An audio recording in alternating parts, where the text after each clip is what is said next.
সুপ্রিয় দর্শক, আপনাদের সাথে আছি আমি জ্যোতিষী প্রকাশ অধিকারী। আজ আপনাদের জন্য যে অনুষ্ঠানটি তৈরি করবার প্রয়াস করেছি তার শিরোনাম ভাগ্য ও সফলতার চাবি কোথায়, পর্ব 4 আপনার হাতে মিলিয়ে নিন। সুপ্রিয় দর্শক, অনুষ্ঠানটি না টেনে পুরোপুরি জানতে পুরো ভিডিওটি দেখুন এবং পরিপূর্ণ ধারণা অর্জন করুন। সেই সাথে যারা আমার চ্যানেলটিতে নতুন, এখনও সাবস্ক্রাইব করেননি, তারা অনুগ্রহপূর্বক আমার চ্যানেলটি সাবস্ক্রাইব করুন এবং পাশে রাখার বেলটি প্রেস করে অল সিলেক্ট করে পরের ভিডিওর নোটিফিকেশন পেতে আমার সাথেই থাকুন। আজ যারা ফেসবুক প্রোফাইল থেকে ভিডিওটি দেখছেন তাদেরকে অসংখ্য অসংখ্য অসংখ্য ধন্যবাদ। প্রোফাইলটিতে একটি ফলো দিয়ে আমাকে উৎসাহিত করুন জ্যোতিষশাস্ত্রের নিগূঢ়তম রহস্যগুলো, গোপনতম বিষয়গুলো আপনাদের সামনে উন্মোচিত করবার জন্য বা তুলে ধরবার জন্য। সুপ্রিয় দর্শক, বরাবরের মতো আমরা প্রথমে হাতের প্রধান রেখাগুলোর বৈশিষ্ট্য সম্পর্কে ধারণা নেব। হাতের এই রেখাটিকে বলে আয়ু রেখা বা লাইফ লাইন, এই রেখাটিকে বলে শিরোরেখা, মস্তিষ্ক রেখা বা ব্রেন লাইন, এই রেখাটিকে বলে হৃদয় রেখা বা হার্ট লাইন, আর এই রেখাটিকে বলে ভাগ্যরেখা বা ফেট লাইন। তো আমরা চতুর্থ পর্বে, তৃতীয় পর্বে ভাগ্যরেখার কিছু অংশ নিয়ে আলোচনা করেছিলাম। আজকে চতুর্থ পর্বে ভাগ্যরেখার বিস্তারিত এবং শেষ আলোচনা করব। তো ভাগ্যরেখাটি যদি কারো সোজা মণিবদ্ধ থেকে উত্থিত হয়ে, এটিকে বলে মণিবদ্ধ, মণিবদ্ধ থেকে উত্থিত হয়ে শনির ক্ষেত্র পর্যন্ত পৌঁছে যায়, তাহলে সেই সকল জাতক জাতিকার প্রায় সারা জীবন ইনকাম করতে থাকে। এরা পরিশ্রমী হয়, স্বাধীন চেতা হয়, এরা পরাধীনতাকে পছন্দ করে না। এবার এই ভাগ্যরেখা যদি এরকম শনির আঙ্গুল, এই আঙ্গুলকে বলা হয় শনির আঙ্গুল। আমি একটু মুছে দেবো, রেখাটি বেঁকা হয়েছে, একটু সোজা করবার চেষ্টা করব।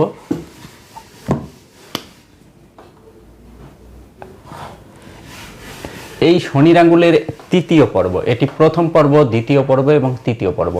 যদি তৃতীয় পর্বে প্রবেশ করে তাহলে তারা ধন ঐশ্বর্যের একটা চরম সীমায় পৌঁছে যায়। এদের আয়টা এত বেশি হয় যে আসলে এরা বুঝতে পারে যে ভাগ্য বলে কি জিনিস, ভাগ্য কি জিনিস এবং ভাগ্য মানুষকে কিভাবে দিয়ে থাকে। এই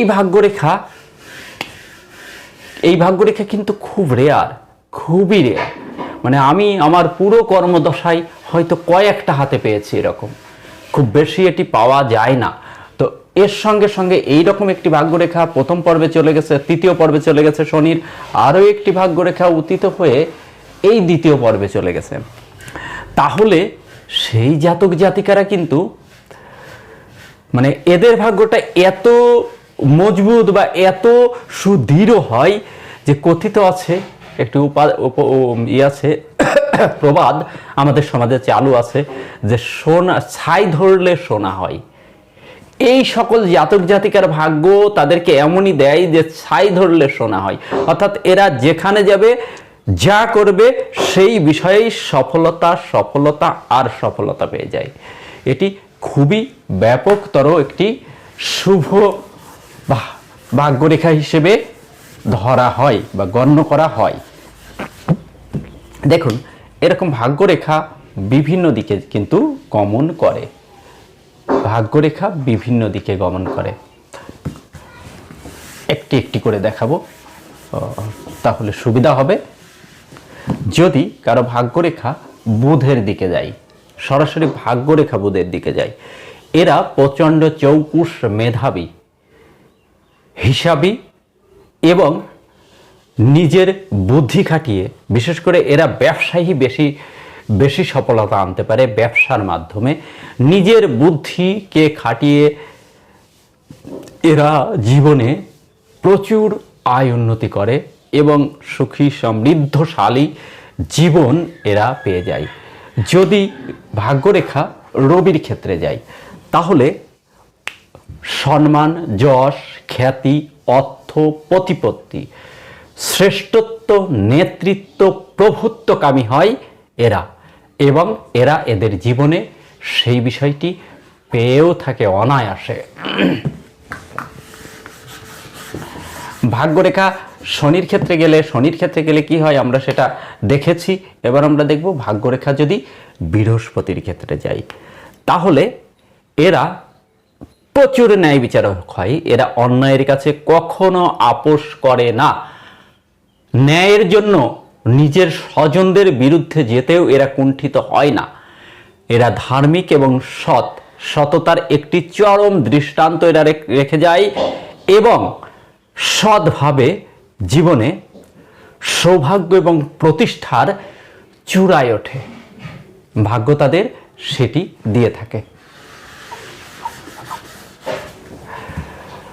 যদি ভাগ্যরেখাতে, এই ভাগ্যরেখার মধ্যে এই ধরনের একটি বৃত্ত চিহ্ন যদি দেখা যায়, ভাগ্যরেখাতে বৃত্ত চিহ্ন যে বয়সে থাকে, এই বয়সে জাতক বা জাতিকা ব্যভিচারে লিপ্ত হয় এবং ব্যভিচারের কারণে সম্মান নষ্ট, অর্থ নষ্ট হয়ে মানবেতর জীবন যাপন করে। এই জাতকদের মধ্যে, এই ভাগ্যরেখাতে বৃত্তচিহ্নধারী জাতক জাতিকাদের মধ্যে বেশিরভাগ সময়ই এদের এই ব্যভিচার বা আমরা যেটাকে বলি অন্যায় যে যৌন আচরণ, অবৈধ যৌনাচার ইত্যাদি এগুলো কিন্তু এরা করে থাকে। এদের মস্তিষ্কে এগুলো সবসময়ই কিন্তু ঘুরপাক খায়। কিন্তু যে বয়সে এটি থাকবে, সেই বয়সে তারা চরমভাবে আসক্ত হয়ে যায় ব্যভিচারে।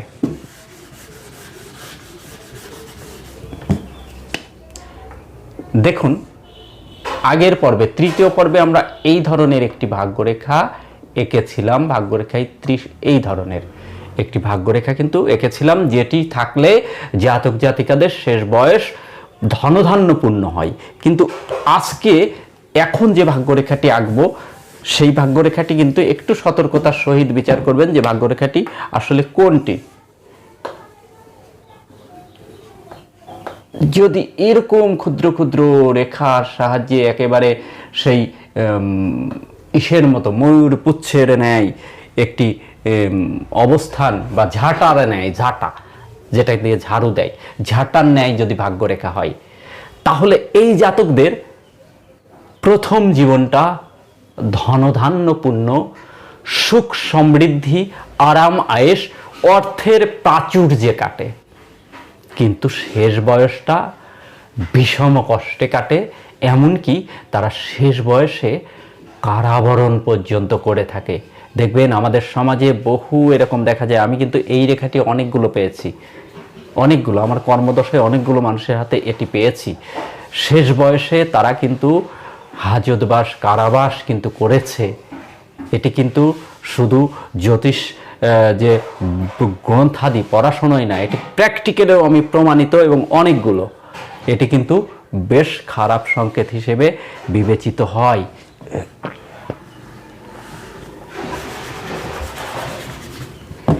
একটি ভাগ্যরেখা শেষ হতে না হতে আরেকটি ভাগ্যরেখা যদি উত্থিত হয়, একটি ভাগ্যরেখা এইভাবে এসে শেষ হয়নি, সে মানে একদম শেষ পর্যন্ত না গিয়ে থেমে গেছে, তার একটু দূর থেকে আরেকটি ভাগ্যরেখা উত্থিত হয়েছে।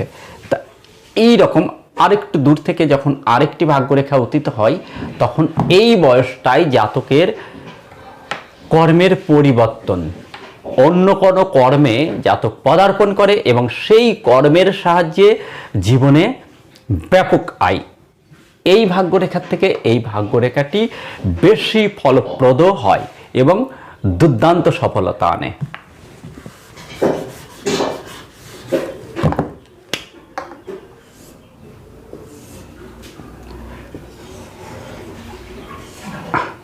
আচ্ছা, যদি কারো ভাগ্যরেখা এইভাবে ঢেউ খেলাতে খেলাতে ওঠে, আমি এখানে আরেকটু কারেকশন করব আপনাদের বোঝার সুবিধার্থে। আচ্ছা, এই রকম একটি ভাগ্যরেখা ঢেউ খেলতে খেলতে যদি ওঠে, তাহলে যে বয়সে ঢেউ খেলানো হবে সেই বয়সে কিন্তু জাতকের ভাগ্যনাশ, ভাগ্য পতন, ভাগ্য তাকে নিয়ে ওই সমুদ্রের ঢেউয়ের মতো খেলা করবে, কখনো উপরে কখনো নিচে। দেখুন এই যে বয়সটা আমি এঁকেছি, এই বয়সটা কিন্তু মূলত 30 বছর বয়স। আমি বোঝার জন্য বলছি, এই বয়সটা কিন্তু 20 বছর বয়স। তো স্বাভাবিকভাবে 30 বছরে মানুষ কিন্তু কর্মজীবনের পুরোপুরি এবং সংসার জীবনে পদার্পণ করে। তো এই সময়ে কিন্তু ভাগ্য তাকে পতন ঘটাবে এবং ভাগ্যের কিরানর হয়ে জাতক মানবেতর জীবন জীবন করবে, এই ইঙ্গিত বহন করে। কিন্তু এই যে বয়সগুলো, এই ঢেউ খেলানো, এই বয়সগুলো তো আসলে কর্মের বয়স না, কর্মজীবনের সময় নয়। তো এই সময়গুলোতে জাতকের কিন্তু দুর্ঘটনা, ফাড়া, অসুস্থতার নির্দেশ করে। এবার আসুন, এই ভাগ্যরেখাটি যখন ঢেউ খেলানো বন্ধ হয়ে যাবে, তারপর আবার সোজা উত্থিত হবে। অর্থাৎ এই ভাগ্যরেখাটিকে দেখুন, এখানে 30 বছরে ঢেউ খেলানো, ঠিক এই স্থানটা থেকে লক্ষ্য করবেন, এই স্থানটা থেকে কিন্তু সোজা দণ্ডায়মান শনির ক্ষেত্রে প্রবেশ করেছে। তাহলে এটি 33 বছর বয়স। অর্থাৎ এই 33 বছর বয়স থেকে জাতক তার ভাগ্যের সাপোর্ট পরিপূর্ণরূপে পাবে এবং জীবনে সফলতা আবার ছিনিয়ে আনবে এবং ব্যাপক সৌভাগ্য এবং সমৃদ্ধিশালী জীবন যাপন করতে পারবে। এটি তার ইঙ্গিত বহন করে।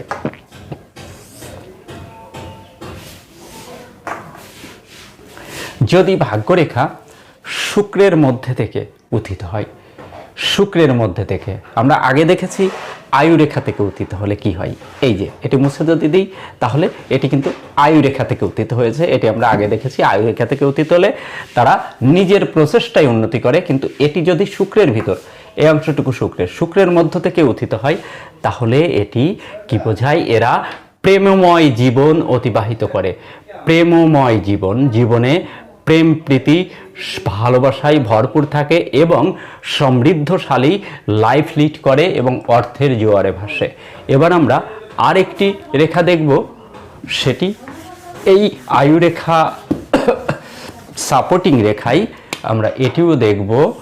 আচ্ছা, এই রেখাটি যদি এইভাবে ভাগ্যরেখা যদি আয়ুরেখা টাচ করে উত্থিত হয়, তাহলে যে বয়সে টাচ করবে, এই বয়সে জাতকের জীবনে অল্প বয়স হলেও সংসারের পুরো ঘান এর উপরে আসবে এবং পিতৃদায়িত্ব জাতককে পালন করতে হবে।